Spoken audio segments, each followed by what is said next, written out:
तमिलनाडु के मदुराई शहर से एक बड़ी खबर सामने आई है जिसने राज्य की राजनीति और प्रशासन में हलचल मचा दी। शहर में लगभग 200 करोड़ रुपए के प्रॉपर्टी टैक्स घोटाले ने सबको चौंका दिया है। इस घोटाले की गूंज इतनी तेज थी कि मदुराई के मेयर और डीएम के नेता इंद्राणी ने अपने पद से इस्तीफा दे दिया। हालांकि उन्होंने स्वास्थ्य कारणों का हवाला दिया है, लेकिन सवाल ये है, क्या उनका इस्तीफा सिर्फ स्वास्थ्य कारणों से था या इस घोटाले की बढ़ती जांच के दबाव से था? नमस्कार, मैं हूं चेष्टा नागर और आप देख रहे हैं द हिंदी टॉप। मामला 2022 से 2024 के बीच का है। मदुराई कॉरपोरेशन के कुछ अधिकारी और कॉन्ट्रैक्टर वर्कर, साथ ही बिचौलिया का एक नेटवर्क सॉफ्टवेयर सिस्टम में हेराफेरी कर करीब 150 कमर्शियल इमारतों के प्रॉपर्टी टैक्स को कम कर दिया गया। इसका परिणाम ये हुआ कि शहर के खजाने को करीब 200 करोड़ रुपए का नुकसान हुआ।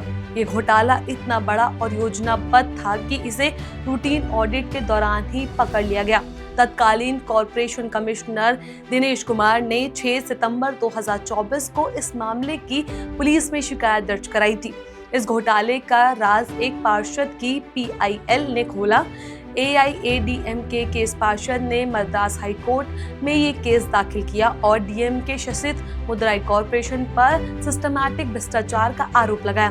पार्षद ने कोर्ट को बताया कि इस घोटाले से जनता के पैसों का भारी नुकसान हुआ है। कोर्ट ने इस मामले में सख्ती दिखाई और जुलाई 2024 में साउथ जोन के IG और मदुराई पुलिस कमिश्नर को निर्देश दिया कि स्पेशल इन्वेस्टिगेशन टीम SIT का गठन करे। इस SIT की कमान ईमानदार और भरोसेमंद DIG अभिनव कुमार ने संभाली। अब तक की जांच में 8 लोग गिरफ्तार हो चुके हैं।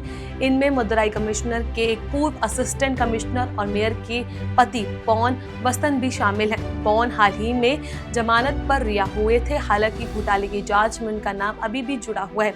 इस पूरे मामले में तमिलनाडु के मुख्यमंत्री MK स्टालिन को भी सक्रिय होने पर मजबूर किया। उन्होंने मदुराई कॉरपोरेशन के चारों जोनल चेयरमैन को हटा दिया ताकि प्रशासनिक सुधार हो और जांच स्वतंत्र रूप से चल सके।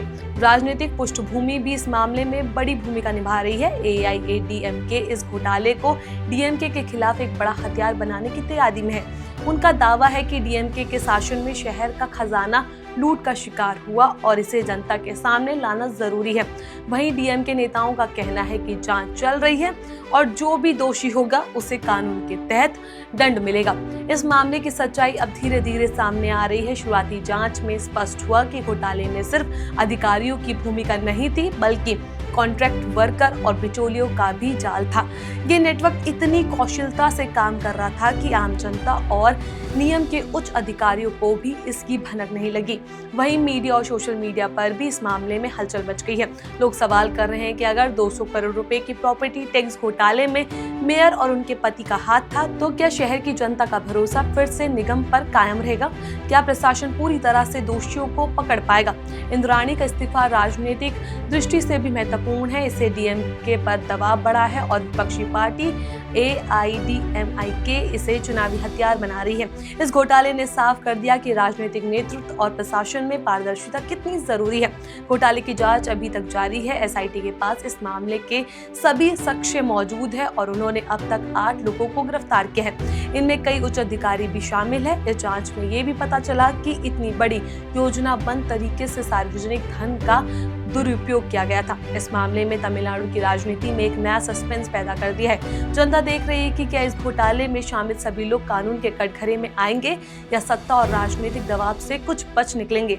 मुख्यमंत्री MK स्टालिन ने साफ कर दिया है कि किसी भी दबाव में आकर SIT की स्वतंत्र जांच को प्रभावित नहीं किया जाएगा। हालांकि राजनीतिक हलकों में चर्चा ये भी है कि AIADMK इस मामले को चुनावी मुद्दा बनाएगी और DMK की छवि को नुकसान पहुंचाने की पूरी कोशिश करेगी।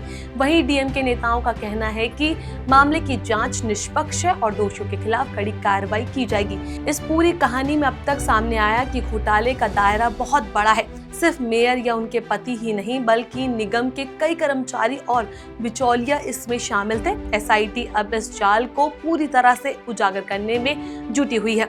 सवाल ये है कि क्या मदुराई की ये हालत तमिलनाडु की राजनीति में बड़ा तूफान पैदा करेगी? क्या डीएमके इस घोटाले में अपनी साख बचा पाएगी? इस पूरे मुद्दे पर आपका क्या कुछ कहना है? आप अपनी राय हमें नीचे कमेंट बॉक्स में जरूर बताएं। ऐसी और भी वीडियोस के लिए आप हमारे चैनल द हिंदी टॉप को सब्सक्राइब कर लें। इसके अलावा आप हमें एक्स, फेसबुक और इंस्टाग्राम पर भी फॉलो कर सकते हैं।